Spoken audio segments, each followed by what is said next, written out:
The level of suffering in Gaza, the level of death and destruction have no parallel in everything I've witnessed since I am Secretary-General.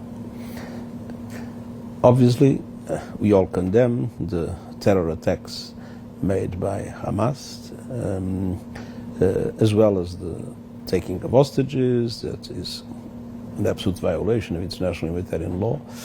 But the truth is that nothing justifies the collective punishment of the Palestinian people. And that is what we are witnessing in a dramatic way in Gaza. Whenever there is a war, money is always available for all kinds of things. Whenever there is a financial crisis and banks need to be rescued, money is always available in enormous quantities. When there is a people suffering in such a desperate situation, and we need a relatively small amount of money to put in place a small force in Haiti, I find it absolutely unacceptable that that money is not available. It should be a must. But for that, we would need to have institutions able to exercise it and countries able to accept accountability in relation to what is done by their own citizens. You mean Israel? In this case, Israel, even if there are other aspects of accountability that are important. Hamas has also serious violations of international humanitarian law. Is it? But when one sees the situation of civilians and when one sees the situation of humanitarian workers, it is true that we have a massive violation from the Israeli side at the present moment. There is a lot of pressure for a ceasefire. There are negotiations taking place. They are endless.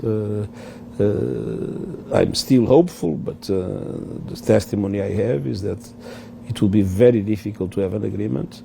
And so obviously the physical control of the situation on the ground is in the hands of Israel. As far as I understand, it was already said publicly that it is not his intention to ask for any meeting with me.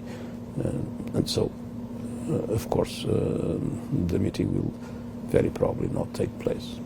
We are always open to receive all the heads of state and government that come to the General Assembly.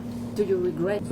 The question of a phone call or no phone call, a meeting or no meeting, what matters is what happens on the ground. What matters is the suffering of people. What matters is the lack of a political solution. What matters is the constant denial of the two-state solution and the undermining of that two-state solution by the different actions that are taking place on the ground, with grabbing of land, with evictions, with the new settlements being built, all illegally, and in the context of an occupation that now, according to the International Court of Justice's opinion, is in itself also illegal.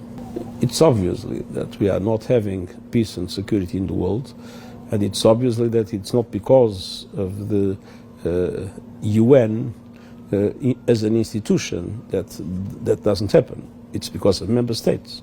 Security Council is not an abstract entity. It's an entity of 15 member states that vote or veto and that are accountable for the decisions that are taken. We have a problem, which is we have a Security Council, as we have the Bretton Woods institutions, as we have several other multilateral institutions in the world that today are outdated, are dysfunctional, and are unfair. And obviously that is the reason why it's so important to reform multilateral institutions, to adapt them to the realities of today, and that is exactly the objective of the Summit of the Future that will start next Sunday.